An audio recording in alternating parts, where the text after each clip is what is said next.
response to President Macron saying he will not join the Board of Peace? Oh, did he say that? Well, Yeah. nobody wants him because he's going to be out of office very soon. So, that's all right. What I'll do is if they feel like Costo, I'll put a 200% tariff on his wines and champagnes, and he'll join. But he doesn't have to join. If he said that, you're probably giving it to me a little bit differently. But if he actually did say that, but as you know, he's going to be out of office in a few months. Our country's doing very well. We have many, many buildings opening, factories opening. We've never had anything like it. And I think you're going to see results very soon. You're already really seeing them. But we have more money being invested in our country than any country in history. As you know, the Secretary of the Interior, Doug Burgum, who's with me right now, has a lot to report. I don't know if you want to say a couple of words, Doug, but you might want to say how well we're doing as a country. Well, with President Trump's leadership, we've got inflation coming down, we've got investment going up, we've got taxes going down, we've got energy prices down. Everything is aligned for us to have a banner year in 2026, and the interest in building and investing in our country has never been greater.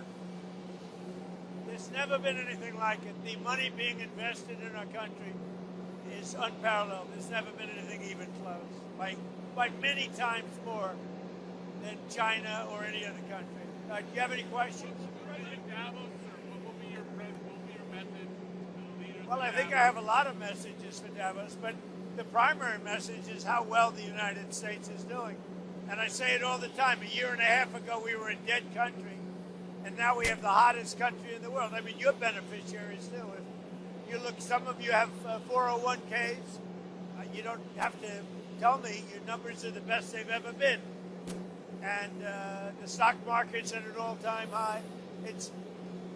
We are just doing great. So I think the message in Davos, we're leaving, going to have an interesting time. We have a lot of meetings scheduled, but the message for Davos is how incredible our country is doing. Can you speak to your letter that you wrote to the Prime Minister saying that the Nobel Prize has influenced your thinking on Greenland? No, I don't care about the Nobel Prize. First of all, a very fine woman felt that I deserved it and really wanted me to have the Nobel Prize, and I appreciate that.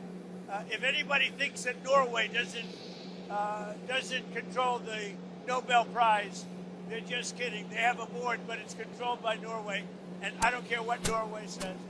But I really don't care about that. What I care about is saving lives. And I think I've saved tens of millions of lives.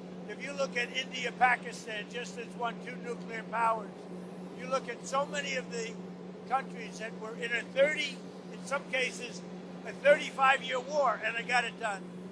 We stopped 8 wars, and maybe we'll be stopping a 9th very soon. We'll see. What do you plan to say to European leaders in Davos when they push back on your Greenland plan? Well, I don't think they're going to push back too much. Look, we have to have it. They have to have this done. They can protect it. Denmark, they're wonderful people. And I know the leaders are very good people, but they don't even go there. And, because a boat went there 500 years ago and then left, that doesn't give you title to property. So we'll be talking about it with the various people.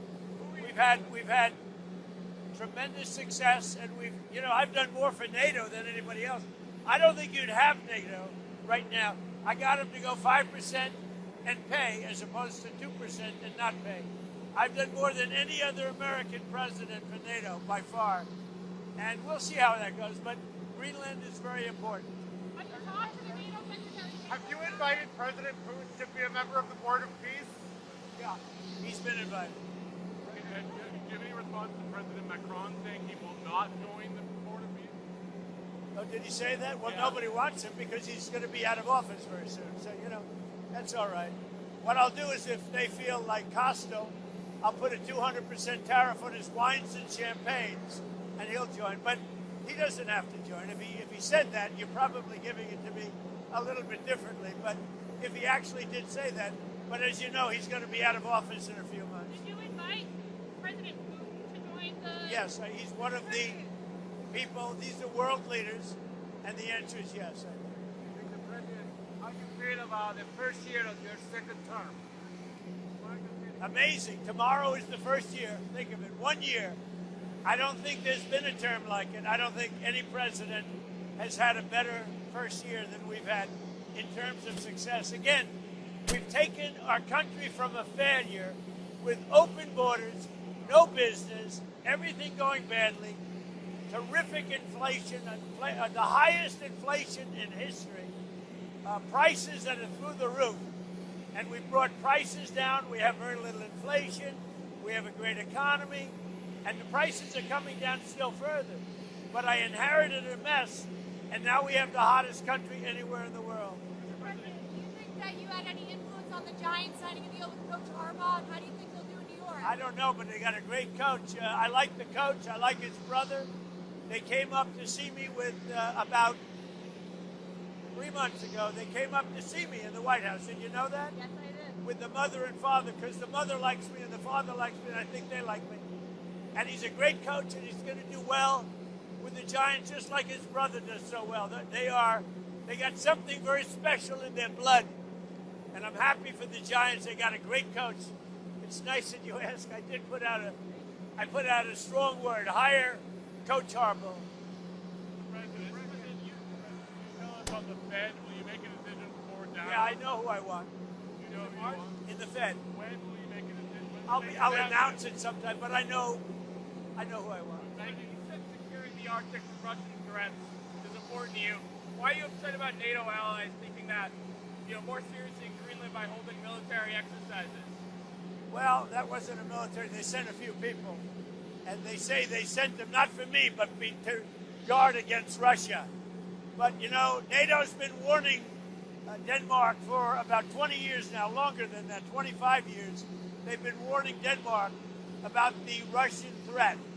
And it's not only Russia, it's also China. So we'll see what happens. But let's put it this way. It's going to be a very interesting Davos.